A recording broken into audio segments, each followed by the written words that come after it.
This may just look like an ordinary college dorm room to you, but for me it's much more than that. It was kind of my first ministry training ground where God took me from having a page 23 vision about making a difference and having an impact on my world and showed me how to translate that into action and to really embrace an audacious ministry. This is the exact college dorm where we had what I call the Ramen Noodle revival, where we basically fed an entire floor of football players and led many of them to Christ and discipled them.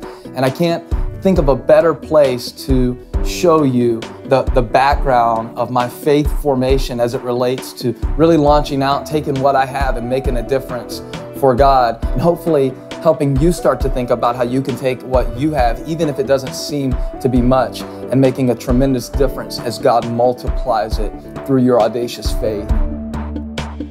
See, the idea here is that every Christian is called to a full-time ministry, regardless of your vocation, regardless of whether or not you feel like you have the right gifts. God has wired you to make a difference in the world in the unique way that He created you to contribute that no one else can.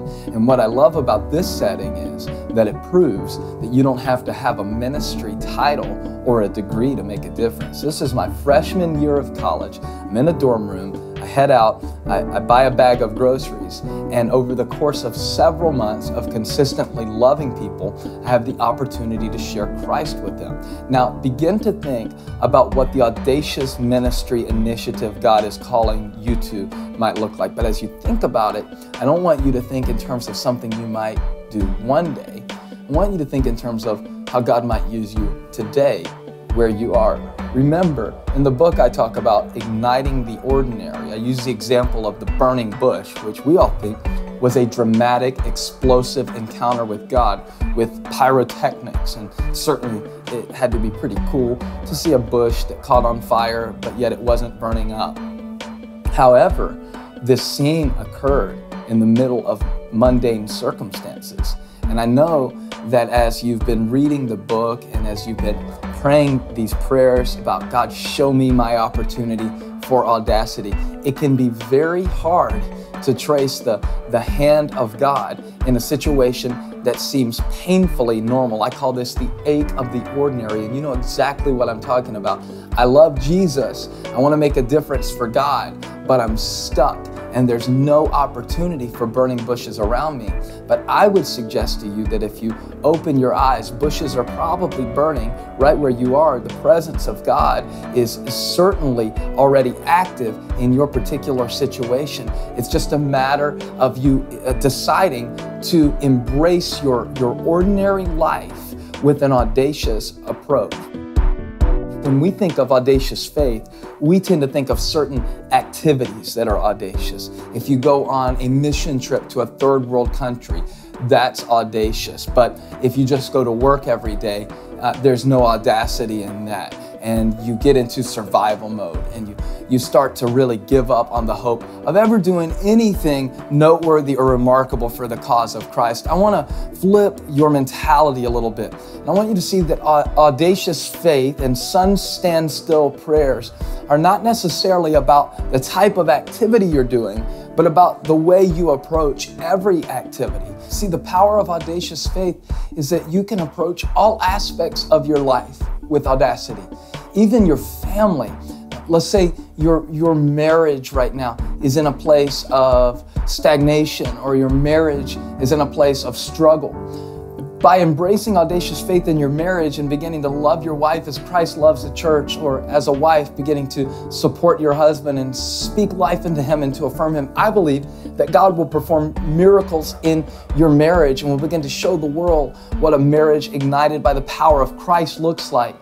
Maybe in raising your kids, you're struggling to give them a countercultural, Christ-centered worldview. Well, if you approach raising your kids as a mundane activity that really yields no possible results and is completely divorced from your spiritual life, then you're never going to see the tangible presence of God. But if you'll begin to raise your family in a way that looks completely different and otherworldly than the way kids are raised by families that don't know Christ, I think you'll begin to see stuff in your family that will change bloodlines and will mark your world for Christ for generations because of your impact.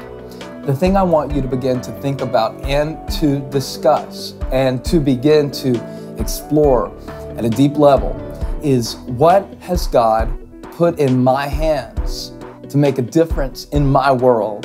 What ordinary bush can He ignite with His presence and His power to show the world who He is through me?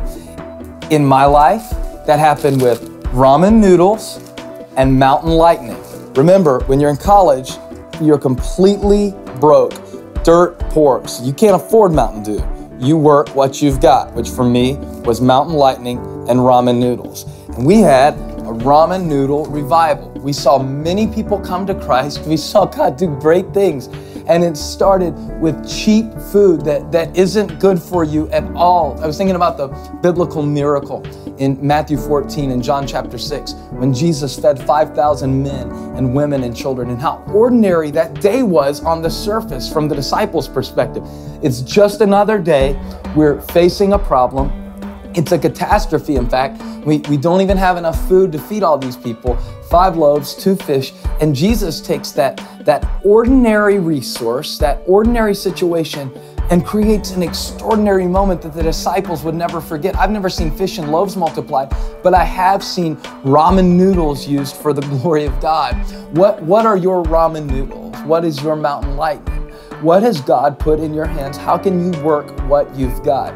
Has He placed you in a vocation where many of the people do not know Christ? Maybe by showing kindness, doing work with integrity, and beginning to strategize about how you can represent Jesus and be the image of God in that workplace. You could begin to wake up in the morning with an audacious approach. God, set a bush on fire today. Show me someone that I can minister to. Show me a way that I can make inroads to the hearts of people who need you. Or maybe what God is going to put in your hands will be more abstract than that. Maybe it will be a financial setback that on the surface doesn't seem like an opportunity for audacity at all. But think about the fact that everybody around you is watching how you as a Christian handle your financial setback as compared to how the world worries and panics and freaks out. And maybe you could approach something as ordinary and even on the surface as counterproductive as a financial setback with audacious faith. And as you pray this sun stand still prayer and see God multiply your finances and keep your heart at peace, you will be an example of old school audacious faith to all the people around you.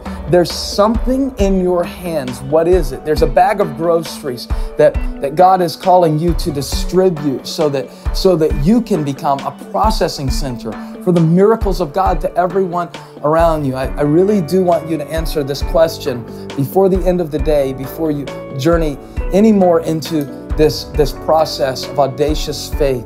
What has God put in my hands, and how can I offer it to Him with an audacious approach toward my life for His glory?